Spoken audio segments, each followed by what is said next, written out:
Bienvenue dans nos 10 jours de prière. Aujourd'hui, jour numéro 6, et nous considérons la ceinture du souverain sacrificateur. Le texte pour aujourd'hui est tiré d'A Pierre chapitre 3 et au verset 15. 1 Pierre 3, verset 15. Mais sanctifiez dans vos cœurs le Seigneur Dieu et soyez toujours prêts à vous défendre avec douceur et respect auprès de tous ceux qui vous demandent raison de l'espérance qui est en vous. Mes chers amis, ici, le souverain sacrificateur était ceint de sa ceinture, c'est qu'il avait pleinement revêtu ses vêtements et était prêt à servir. De même, nous devrions toujours être prêts à servir et témoigner. Il faut que les croyants se distinguent du monde en servant Dieu de tout leur cœur. Ils ne doivent s'arroger aucun honneur, mais se rappeler qu'ils sont solennellement engagés à ne servir que le Seigneur. Alors, que signifie, mes chers amis, servir Dieu? En fait, c'est lui ressembler en caractère. C'est l'imiter.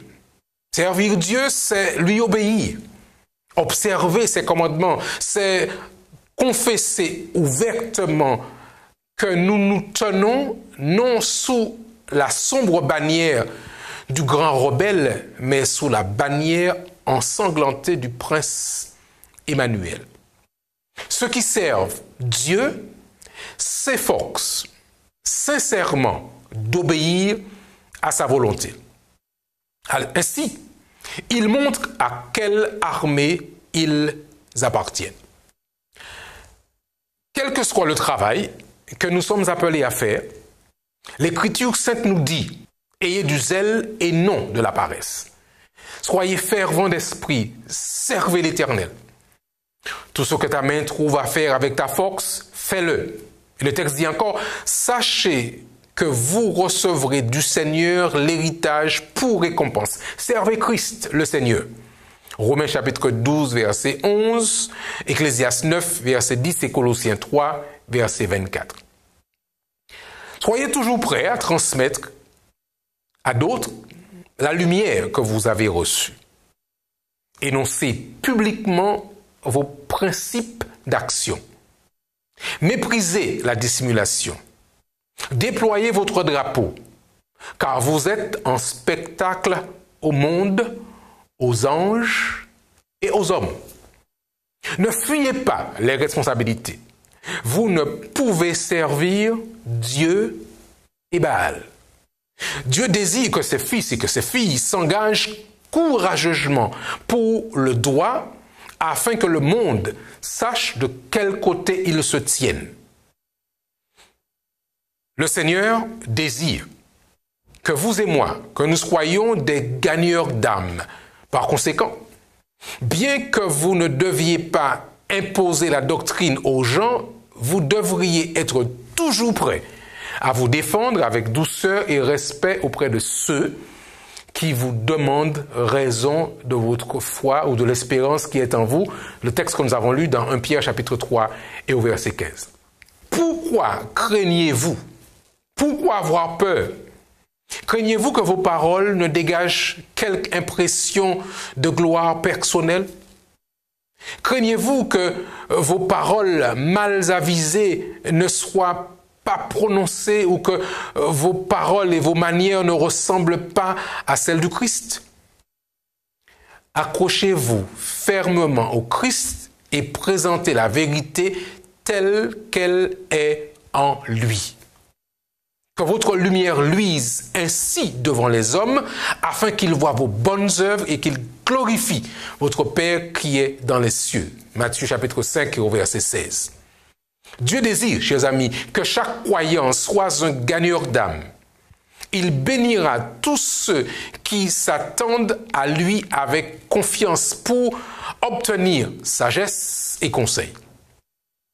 En agissant prudemment, en avançant sagement et en restant fidèle au Seigneur, la pureté et la simplicité du Christ seront manifestées dans la vie pratique, rendant témoignage à leur piété sincère. Leurs paroles et leurs actes glorifieront le nom de celui qu'ils servent. Le croyant qui est imprégné d'un véritable esprit missionnaire est une épître vivante, connue et lue de tous les hommes. La vérité sort des lèvres sans parole dissimulatrice. Sa piété, son zèle, son jugement consacré se développent au fil du temps et le monde incrédule voit qu'il vit en communion avec Dieu et qu'il apprend de lui. Les paroles prononcées par des lèvres converties s'accompagnent d'une puissance qui touche les cœurs froids et incroyants. Car même ceux qui ne connaissent pas Dieu sont en mesure de distinguer entre l'humain et le divin. Mes chers frères et mes chères sœurs, ressentez-vous le pouvoir sanctifiant de la vérité sacrée dans votre cœur, votre vie et votre caractère? Avez-vous l'assurance que Dieu, pour l'amour de son cher Fils, vous a pardonné de vos péchés? Vous efforcez-vous de vivre avec une conscience irréprochable devant Dieu et devant les hommes? Plaidez-vous souvent avec Dieu en faveur de vos amis, de vos voisins, de vos parents? Si vous avez fait la paix avec Dieu et que vous avez tout placé sur l'autel, vous pourrez vous engager avec succès dans le service pour gagner des âmes. Dans vos efforts ou dans nos efforts pour gagner des âmes, nos paroles doivent être empreintes de douceur. Dieu accordera la sagesse à celui qui la recherche auprès de lui. Nous devons saisir toutes les occasions, où qu'elles soient. Nous devons veiller dans la prière, étant toujours prêts à nous défendre avec douceur et respect devant quiconque nous demande raison de l'espérance qui est en nous. Pour éviter d'influencer défavorablement une âme pour laquelle le Christ est mort, nous devons, chers amis, garder nos cœurs en étroite relation avec Dieu, afin que, lorsque l'occasion se présentera, nous ayons les mots justes et appropriés. Si vous vous engagez ainsi à travailler pour Dieu, l'Esprit de Dieu sera votre aide. Le Saint-Esprit mettra en œuvre la vérité prononcée avec amour pour l'âme. La vérité a un pouvoir de régénération lorsqu'elle est prononcée sous l'influence de la grâce du Christ. Mes chers amis, aujourd'hui nous découvrons la ceinture du souverain sacrificateur et nous comprenons que cette ceinture, c'est ce qui permet aux uns et aux autres de pouvoir avancer par sa grâce et de pouvoir nous aider à gagner des âmes pour Jésus. Nous voulons prier aujourd'hui. Et tandis que nous prions, demandons à Dieu de nous accorder à nous aussi cette ceinture qui nous donnera ce zèle, cette énergie pour présenter la parole du Seigneur. Voulez-vous prier avec moi, chers amis, là où vous êtes aujourd'hui? Mettons-nous ensemble et prions le Seigneur. Père éternel,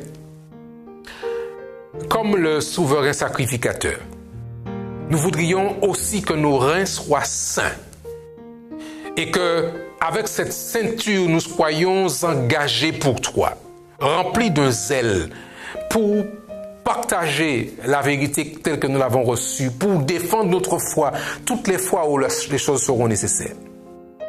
Bénis, Seigneur, ceux qui nous regardent aujourd'hui. Des hommes, des femmes, des enfants qui sont rassemblés ça et là pour rechercher ta puissance. Bénis ton Église d'une manière particulière. Donne-nous cette sainte audace afin de partager ta parole en toute occasion favorable ou non. Donne-nous l'assurance que ton Saint-Esprit nous a engagés et va nous accompagner dans cette mission.